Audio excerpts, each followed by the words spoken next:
As we mark Veterans Day, all Americans have to speak with one voice to America's veterans, that we honor your service, we are in awe of your sacrifice, we will do everything that it takes to be there for you just as you were there for America.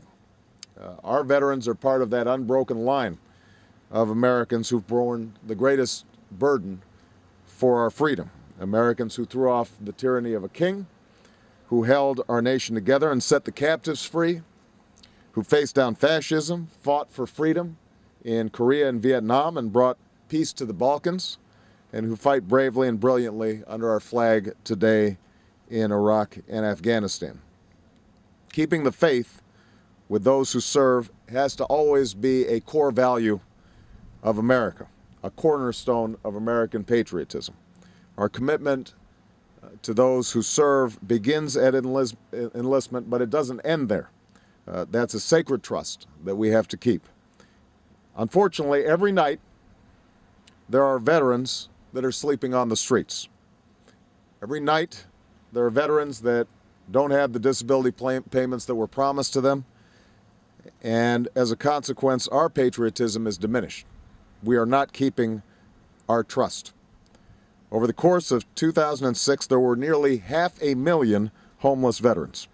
That means on any given night, while we go to sleep in our homes, there are hundreds of thousands of Americans who fought for our freedom who go without their own home.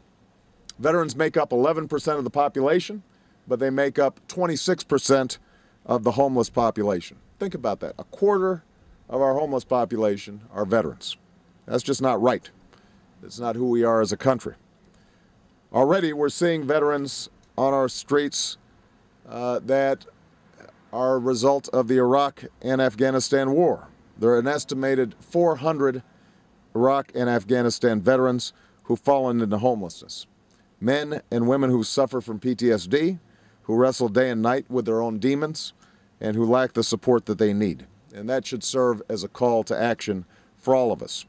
You know, there's a principle in the U.S. military, one that I think we all understand, and that is leave no one behind. You don't leave anybody on the battlefield. That's the principle that we need when it comes to homeless vets.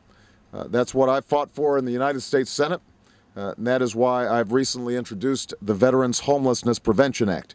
This bill will create a new and innovative pilot program to provide housing for at-risk veterans and their families. It would also provide the supportive services that these veterans need to prevent them from sliding into homelessness. Services like mental health counseling, financial planning, and job training so that our vets have the skills and the tools that they need to build a life after their service. To fund these efforts, we would authorize $26 million. The program would be coordinated with both the Department of Housing and Urban Development and the Department of Veterans Affairs. And we'll bring together non-for-profit organizations and consumer cooperatives to help manage these efforts. This is what we owe our veterans, to do everything that we can to make sure that we honor that principle that we leave no one behind. We cannot leave any veteran behind when it comes to homelessness. We have to have zero tolerance for it, and we need to come together behind this new approach. And let me just say, this is not a partisan issue. This is not a Democratic issue or a Republican issue. This is an American issue. It's a moral obligation. And as we honor our nation's veterans, let's keep that obligation by rededicating ourselves to eliminating the scourge of homelessness from our streets.